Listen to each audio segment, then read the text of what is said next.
Welcome back to the SRM 3D Prints channel. My name is Tim.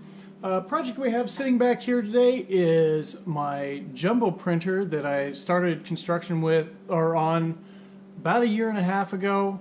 Had some stuff in life come up and kind of, it became a low priority project. But it's going to get finished up here shortly. So I have a bunch of footage from about 6 months ago, which was the last time I actively really worked on this project. Again, just life happens sometimes. You can't get around it. So anyway, sit back and enjoy and get you all caught up on how we get here. But one more thing. If you want to see how we got this far prior to the events of the video, I have four videos up on my old YouTube channel. I will put the link in the description below. So if you want to check those out, you go right ahead and catch you all in a few minutes. Welcome back to the Jumbo Printer Project. Today we are going to finish up the last couple of pieces of the staining. So we got the two different doors and the bed plate. Bed support. I kind of delayed on getting this done because I was out of stain, so had to wait till get some more. And I was also working on some other projects at the time, so we had to finish up the Breath of the Wild shield, and then then I had a engine swap that I did to help somebody do some other stuff, but life gets in the way. All right, we'll just get this rolling real quick. Shouldn't take too long. Get this all stained. All right, the main goal is to just get a really even spread with the cloth.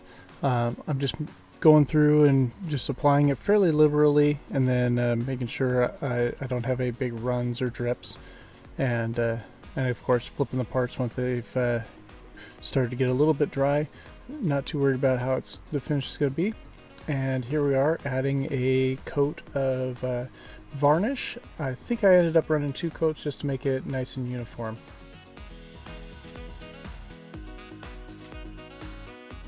Okay, here we're working on the cross shafts for the Y-axis. This moves the entire X-axis gantry as well, so I went with aluminum shafts just to reduce the amount of rotating mass that would be there, so potentially avoid an overrun of the stepper driver or the stepper motor. Anyway, but yeah, just taking it's a 1/4 inch shaft that I started with, and I'm just trimming it down. I want to have a hard shoulder so that way it'll butt right up against the bearing. And then taking a little time to polish these shafts up before they leave the lathe, just because that raw aluminum doesn't look super finished. And now file in some flats, because I really didn't feel like setting this up on the little baby mill just to machine something that'll take me a moment with a hand file.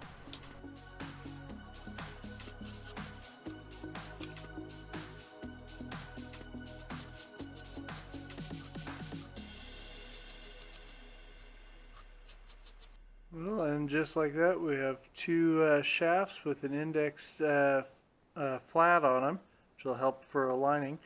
And I didn't go too much into this bearing area when I was just hand filing them, so that should work really nice. Just got to get them installed.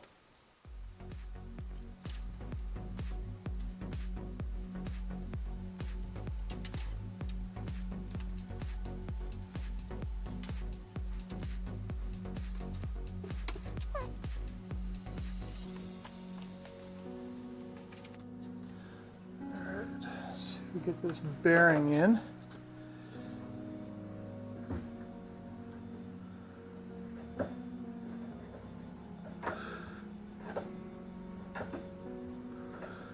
And in you go.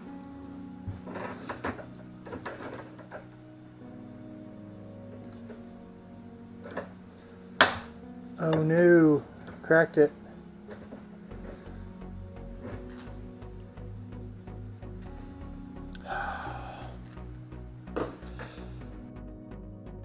Off camera I printed another bearing support and just added a little bit extra clearance into it so the bearing wouldn't be such a tight fit. And here I am aligning the pulley, for the first pulley, to the main gantry where the belt will actually attach to, so that way it'll all run nice and parallel. And then we're going to switch on over to the other side and get that also lined up. And it's a fairly straightforward process. I'm mostly just eyeballing it. I'll probably fine tune this as we get a little closer. And the reason we are doing the dual cross shafts like that is so that way I can assure that the far end away from the servo of the gantry doesn't move out of position, because depending on how fast that whole gantry moves along, it can actually flex quite a bit, and we don't want to be out of position by what could potentially be 1/8 of an inch or better. Also, my machining job should have been a little bit better on that shaft. I guess it distorted more than I thought, and the very end of it was just a little bit belled. Once it got started through the bearing, it shaped right up and went right together, no big deal. But lessons learned for future builds.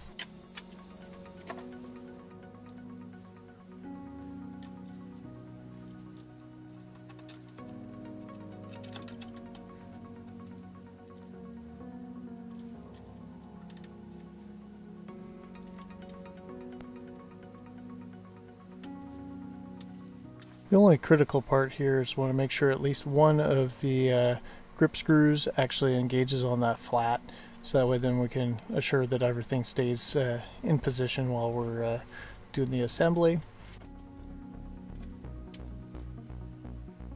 As always, when you're assembling something like this, make sure you get all the bolts started before you start locking them all the way down solid, because sometimes there'll be a little bit of variance and it's a lot easier to get them started with everything loose.